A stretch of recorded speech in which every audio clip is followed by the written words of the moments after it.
Alliance کے plate form سے میں ہوں حسنہ خٹک۔ آج ہمارے ساتھ انتہائی علمی ادبی شخصیت موجود ہیں جناب اطہر قاسم صاحب۔ آپ پرنسپل ہیں government college satellite town Rawalpindi میں۔ اس کے علاوہ آپ ریڈیو پاکستان میں کمپیئر براڈ کاسٹر اور آپ شاعر بھی ہیں اور ڈرامہ نویس بھی ہیں۔ سر السلام علیکم۔ وعلیکم السلام۔ پہلے تو آپ کا بہت شکریہ الائنس کے پلیٹ فارم پر آنے کا اور اپنا قیمتی وقت دینے کا۔ جی آپ کی نوازش، آپ نے دعوت دی اور بہت خلوص سے آپ نے بلایا، میں حاضر۔ سر آپ کو پتہ ہے کہ ہمارے ملک میں تقریباً 2.60 کروڑ سے زیادہ بچے، جو کہ ایک بہت بڑی تعداد ہے، اسکولوں سے باہر ہیں۔ جی آپ اس مسئلے کو کیسے دیکھتے ہیں؟ دیکھیں، پاکستان میں یہ مسئلہ جو ہے بچوں کا اسکول میں نہ جانا اور اسکول کی سہولت سے محروم رہنا، یہ بہت تشویشناک مسئلہ ہے۔ آپ نے خود یہ جو ابھی فگرز بتائے ہیں 2.62 کروڑ، یہ پاکستان انسٹیٹیوٹ آف ایجوکیشن کی ایک تحقیق کے مطابق یہ فگر سامنے آتے ہیں، اور یہ فگرز 2021-22 کے فگرز ہیں، جن کے تحت یہ ہمیں پتہ چلا کہ 2.62 کروڑ میں سے 1.11 کروڑ پنجاب کے صوبے میں ہیں جو بچے اسکولز نہیں جا رہے، اور اس میں 70 لاکھ کے قریب سندھ سے تعلق رکھنے والے بچے ہیں جو اسکول کی نعمت سے محروم ہیں، اور 36 لاکھ خیبر پختونخوا میں، جبکہ 31 لاکھ جو ہیں وہ بلوچستان میں۔ اور اگر ہم اسلام آباد کی بات کریں تو 80,000 بچہ اسلام آباد میں بھی ایسا ہے جو اسکول نہیں جا پا رہا۔ تو ایک لحاظ سے دیکھا جائے تو کسی بھی مہذب معاشرے میں تعلیم ایک بنیادی ترجیح ہوتی ہے، اور اس ترجیح کو پیش نظر رکھتے ہوئے پلاننگز کی جاتی ہیں حکومتی سطح پہ بھی اور سماجی سطح پہ بھی، تاکہ جو بچے ہیں جن کا تعلیم ایک بنیادی حق ہے وہ اس سے ان کو محروم نہ رہنے دیا جائے۔ تو اس کے بہت سارے فیکٹر ہیں جس پہ ہم انشاءاللہ بات کریں گے۔ سر آپ کو نہیں لگتا کہ یہ اتنی بڑی تعداد میں جو اسکول سے باہر بچوں کی موجودگی میں ملکی ترقی کا خواب ہم کیسے دیکھ سکتے ہیں؟ آپ نے بجا فرمایا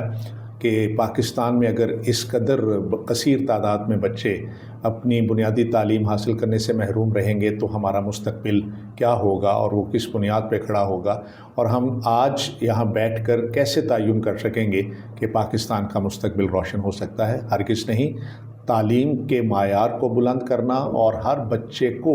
تعلیم حاصل کرنے کی طرف راغب کرنا، یہ ایک بنیادی سٹیپ ہے جس پر اگر ہم نہیں چلیں گے تو ہمارا یہ خواب کبھی نعوذ باللہ معاذ اللہ شرمندہ تعبیر نہیں ہو سکتا۔ سر اس مسئلے کا حل کے لیے اب کیا ایسی تجویز حکومت سے کرتے ہیں؟ کیا ایسا ہو سکتا ہے کہ یہ جو ہے آسانی سے ایزیلی جو بچے باہر ہیں وہ اسکولوں میں جا سکیں اور تعلیم حاصل کر سکیں؟ ہاں، ایک تو بات ہم جب کرتے ہیں اربن ایریاز کی تو اس میں تو پھر بھی حالات تسلی بخش ہوتے ہیں کہ ماں باپ پڑھے لکھے ہیں اور وہ بچوں کو بھی تعلیم دلانا چاہتے ہیں، اور بچے جو ہیں وہ ان کے اسکول جاتے ہیں، اور یہ شرح نسبتاً کم ہے۔ لیکن وہ علاقے جو پاکستان کے دور دراز کے علاقے ہیں، جیسے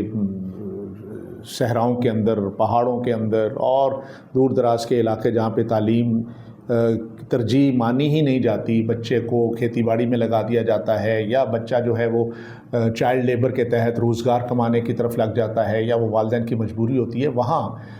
کہ اگر ہم حالات دیکھیں تو میں سمجھتا ہوں کہ اس پر بہت سا کام کرنے کی ضرورت ہے۔ اس میں سب سے بنیادی جو ذمہ داری ہے وہ حکومت وقت کی ہوتی ہے، اسٹیٹ کی ہوتی ہے، جس نے تعلیم کی بنیادی سہولت ہر ایک کے لیے فراہم کرنا ہوتی ہے۔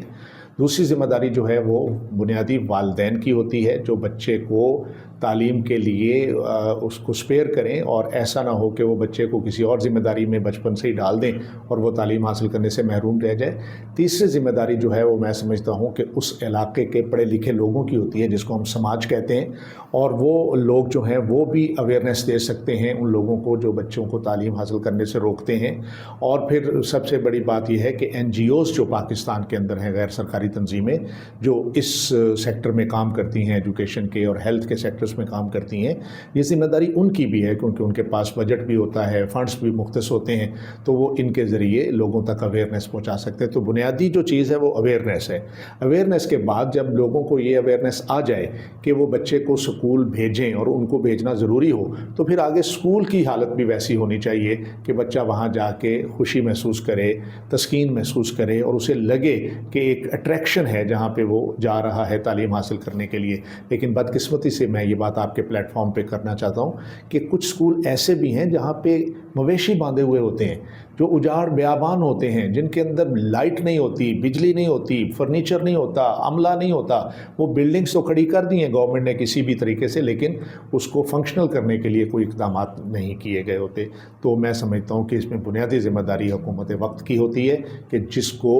بجٹ کے اندر اتنی رقم مخصوص کرنی چاہیے، مختص کرنی چاہیے، جس سے تعلیم جو ہے وہ اس کا فروغ ممکن ہو سکے اور پاکستان کے کونے کونے میں، گوشے گوشے میں یہ سکولز، بنیادی سکولز جو ہیں بچوں کی ابتدائی پرائمری تعلیم کے، وہ ہو سکیں. اور دوسری بات یہ ہے کہ جو بچے غریب ہوتے ہیں، جن غریب خاندانوں سے جن کا تعلق ہوتا ہے، گورنمنٹ کو چاہیے کہ ان کو یہ انسینٹیوز دے،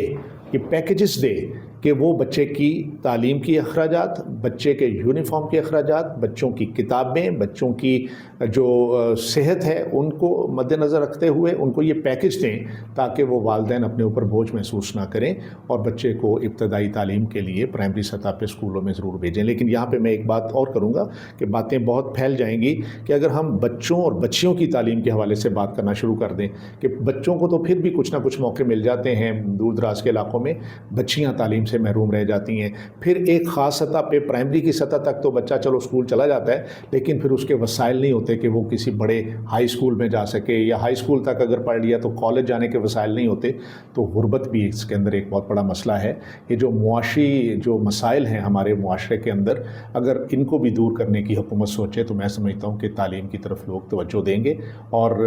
تعلیم حاصل کرنا، علم حاصل کرنا، وہ کہتے ہیں کہ ماں کی گود سے لے کے قبر کی گود تک یہ کرنا چاہیے. اور حضور نبی کریم صلی اللہ علیہ وآلہ وسلم کی احادیث کو اگر ہم مد نظر رکھیں مسلمان ہونے کے ناطے، تو پھر بھی تعلیم حاصل کرنا ہمارا بنیادی حق اور فرض ہے. اور میں سمجھتا ہوں کہ یہ اویئرنیس علماء اکرام کے ذریعے، NGOs کے ذریعے، اساتذہ کے ذریعے، پڑھے لکھے لوگوں کے ذریعے اور اہل قلم کے ذریعے یہ لوگوں تک پہنچنی چاہیے کہ تعلیم سے بچے کو محروم رکھنا اس کے ساتھ انتہائی ناانصافی اور ظلم کے مترادف ہے. آپ کا کیا خیال ہے، سول سوسائٹی اس معاملے میں کیا کردار ادا کر سکتی ہے؟ دیکھیں، سول سوسائٹی میں بہت سارے لوگ ہوتے ہیں جن کا تعلق مختلف شعبہ زندگی سے ہوتا ہے. خاص طور پہ وہ لوگ جو تعلیم سے جن کا تعلق ہے، جو اساتذہ ہیں، اور وہ لوگ جو یونیورسٹیز کے اندر پڑھاتے ہیں، اگر وہ اس بات پہ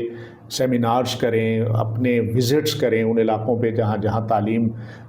کی سہولت یوں بچوں کو نہیں مل رہی، تو میں سمجھتا ہوں کہ وہ کسی نہ کسی حد تک لوگوں میں اویئرنیس پیدا کر سکتے ہیں. آج کے دور میں سوشل میڈیا بہت ایکٹیو ہے، اور اگر ہم سوشل میڈیا پر ناچ گانے کی بجائے ان اہم موضوعات پر توجہ دے کے اس سوشل میڈیا کو بالغ کر لیں، اور یہاں پہ جو بچہ بھی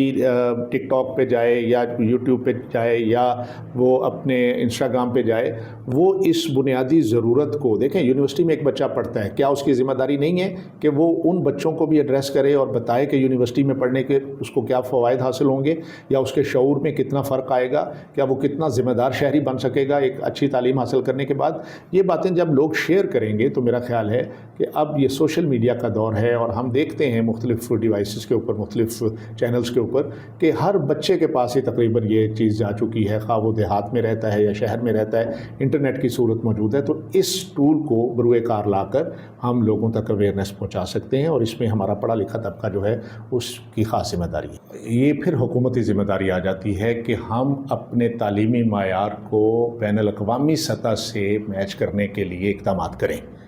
پوری دنیا ڈیجیٹلائزیشن کی طرف جا رہی ہے. اب بچوں کو بڑا بڑا بستہ نہیں دیا جاتا، بلکہ ٹیبس دیے جاتے ہیں جن کے تحت وہ بچے اسکول میں اپنے ادارے میں پڑھتے ہیں اور وہیں پہ رکھ کے وہ آ جاتے ہیں. ہمارے یہاں پہ ابھی تک وہی فرسودہ نظام تعلیم چل رہا ہے جس کے تحت بچوں کو ایک تو بڑا سا بیگ اٹھانا پڑتا ہے، پھر ایک سسٹم ہے رٹا سسٹم. وہ کنسیپچول سسٹم نہیں ہے، بلکہ وہ رٹا لگا کے پاس ہونے والی اور نمبر لینے والی دوڑ میں شریک ہوتا ہے بچہ. جبکہ آپ نے جو بات کی ہے یہ بہت ہی عمدہ بات ہے کہ ہمیں اپنے ماہرین تعلیم کو انٹرنیشنل لیول پہ سیمینارز کے اندر، ورکشاپس کے اندر بھیجنا چاہیے. اور اگر ہم ملت اسلامیہ کی بات کریں تو ترکیہ وہ ملک ہے جہاں پہ تعلیمی نظام بہت بہتر ہے. ہمارے ماہرین اگر وہاں جا کے کچھ لرننگ کر سکیں اور اس کو، ان کانسیپٹس کو پاکستان کے اندر لا کے اگر اپلائی کر سکیں، تو میں سمجھتا ہوں کہ جدید میڈیا کے دور میں ڈیجیٹلائزیشن کے ذریعے بچوں کو گھر بیٹھے تعلیم بھی دی جا سکتی ہے، اور وہ بہت سارا ان کا فائدہ ہو سکتا ہے. میں سمجھتا ہوں جیسے میں نے پہلے بات کی ہے کہ پرائمری ایجوکیشن بہت ضروری چیز ہے. ایک تو ہمارے ہاں یہ مسئلہ بھی ہے کہ ہم بہت سارے مختلف سسٹمز کے تحت اپنی تعلیم لوگوں تک پہنچا رہے ہیں. ایک مدرسہ سسٹم ہے, ایک گورنمنٹ اسکول کا سسٹم ہے, ایک پرائیویٹ سیکٹر جو گلی محلے کے اسکول ہوتے ہیں ان کا سسٹم ہے, ایک ایلیٹ کلاس کے بچوں کے لیے بڑے اسکول سسٹمز ہیں جن کے فی پیکیجز بھی بہت زیادہ ہوتے ہیں. تو اگر پیرلر 4-5 نظام ہم اس سوسائٹی کو دے رہے ہیں تو میں سمجھتا ہوں کہ یہ بھی کوئی اچھی بات نہیں ہے. یہ اسٹیٹ کا فرض ہوتا ہے, حکومت کا فرض ہوتا ہے کہ وہ ایک کریکولم ڈیزائن کرے جو سب کے لیے ہونا چاہیے. اور بنیادی تعلیم جو ہے جسے ہم پرائمری تعلیم کہتے ہیں, یہ تو ایک پہلا سٹیپ ہے. تو اس کے لیے حکومت کو چاہیے کہ وہ سکولز کو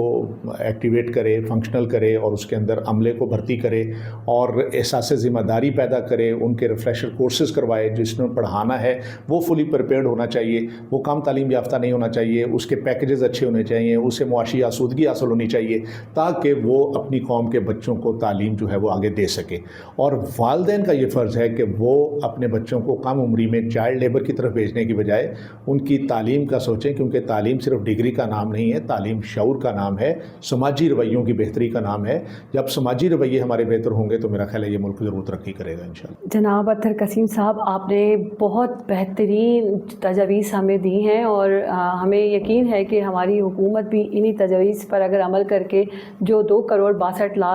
جو بچے باہر ہیں ان کو کسی بھی طریقے سے